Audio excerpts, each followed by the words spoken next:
Hello everyone, welcome back to our channel. இன்றைக்கான சென்டென்ஸ்குள்ளே போகலாம் வாங்க. அவருடைய முகவரி எங்களுக்கு தெரியாது. நாங்கள் என்ன செய்ய வேண்டும்?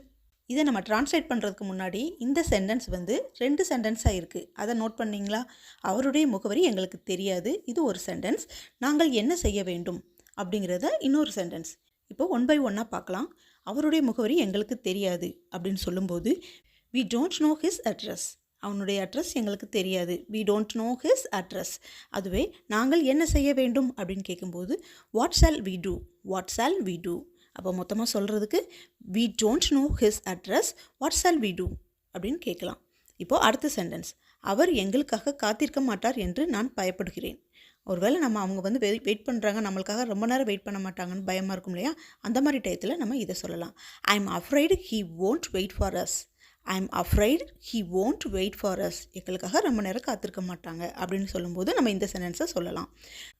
நாளை மாலை சென்னை வருவீர்கள். இதை நம்ம you will arrive in Chennai tomorrow evening. you will arrive in Chennai tomorrow evening.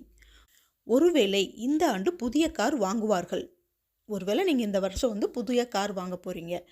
ஒருவேளை அப்படின்னு சொல்லும்போதே நம்ம பெர்காப்ஸ் வந்துடும். ஸோ இந்த சென்டென்ஸ் நம்ம ஆரம்பிக்கும் போதே perhaps you will buy a new car this year.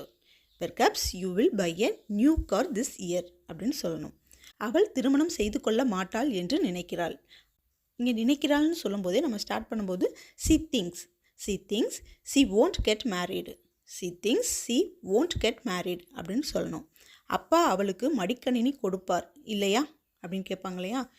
கிளியில் சொல்கிற மாதிரி இன்றைக்கி அன்னையர் தினம் இல்லையா அப்படின்னு கேட்பாங்களா? அந்த மாதிரி தான் இங்கே அப்பா அவளுக்கு மடிக்கணினி கொடுப்பார் இல்லையா அப்படின்னு இல்லையான்னு சொல்லும்போது இது கொஸ்டின் டேக்கில் வந்துடும்.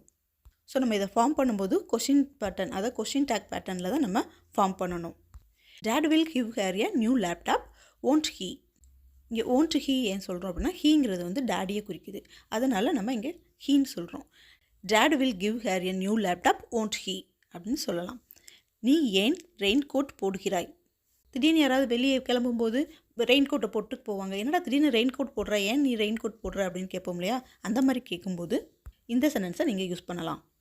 Y are you putting on the raincoat? Why are you putting on the rain coat?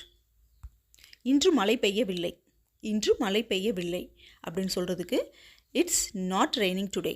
It's not raining today. நீங்கள் சரியான முடிவை எடுக்கிறீர்கள் என்று நான் உறுதியாக நம்புகிறேன்.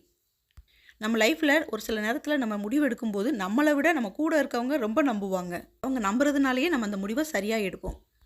நான் உறுதியாக நம்புகிறேன். I am sure you are making the right decision. You are making the right decision.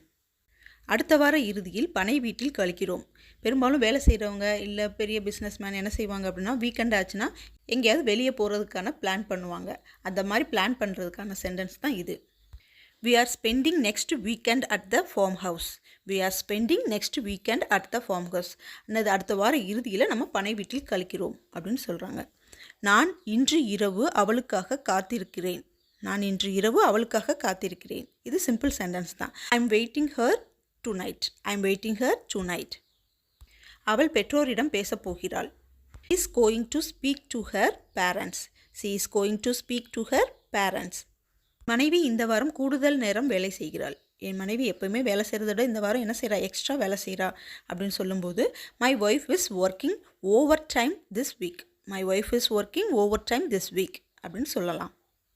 அலுவலகத்தில் இருந்து எத்தனை மணிக்கு வீட்டுக்கு வருவீர்கள்? இது பெரும்பாலும் எல்லா ஒய்ஃபும் ஹஸ்பண்ட் கிட்ட கேட்குற question. What time to you come home from the office? What time to you come home from the office?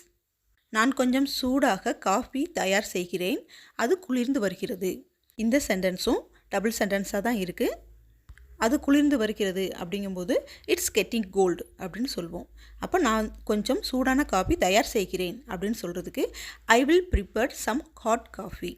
I will prepare some hot coffee இல்லை I will prepare some hot coffee, it's getting cold அந்த மாதிரி சொல்லலாம். பேராசிரியர் பலகையை சுட்டி காட்டினார். பேராசிரியர் பலகையை சுட்டி காட்டினார். இப்போ போர்டில் ஏதாவது எழுதி போட்டிருக்காங்க இம்பார்ட்டன்ட் பாயிண்ட்ஸ்னால் அதை பாயிண்ட் அவுட் பண்ணி சொல்லுவாங்க இல்லையா? அதுதான். The professor was pointing to the board. The professor was pointing to the board. நாய்க்கு உணவளித்து கொண்டிருந்தாள். நாய்க்கு உணவளித்து கொண்டிருந்தாள். She was feeding the dog. She was feeding the dog. நீண்ட நேரம் எடுக்கும் என்று நினைக்கிறீர்களா? ஏதாவது டாப்பிக்கை பற்றி பேசுகிறதுக்கு முன்னாடி நீண்ட நேரம் எடுக்கும் என்று நினைக்கிறீங்களா அப்படின்னு சொல்லி கேட்பாங்க இல்லையா, அதுதான். இதை நம்ம சொல்லும்போது to you think it will take long, to you think it will take long, இந்த மாதிரி கேட்கலாம். தாமதமாகி விட்டது, நான் ஒரு வண்டியில் செல்லலாம் என்று நினைக்கிறேன். தாமதமாகி விட்டது அப்படிங்கிறதுக்கு இட்ஸ் லேட். நான் ஒரு வண்டியில் செல்லலாம். I think I shall take a cab. I think I shall take a cab. It's late. I think I shall take a cab. என்ன விஷயம், ரொம்ப சந்தோஷமாக இருக்கிறீங்க? இது பெரும்பாலான ஆஃபீஸில் கேட்பாங்க. எப்பயும் இல்லாமல் திடீர்னு சந்தோஷமாக இருக்கிறீங்களே, என்ன விஷயம் அப்படின்னு சொல்லி கேட்பாங்க இல்லையா, அந்த மாதிரி கேட்குறதுக்கு what's the matter, you look very happy. What's the matter, you look very happy, அந்த மாதிரி கேட்பாங்க. இவ்வளோ நேரம் இந்த வீடியோவை பொறுமையாக பார்த்த உங்களுக்கு ஒரு ரெக்வஸ்ட், தயவு செஞ்சு லைக் பண்ணிடுங்க. இந்த லைக் பண்ணுறதுனால என்னுடைய சேனல் கொஞ்சம் க்ரோத் ஆகும்.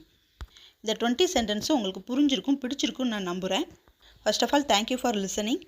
If you are watching my video for the first time, don't forget to subscribe, click on the bell icon. This is for motivations to me. Still take care and bye from Mano.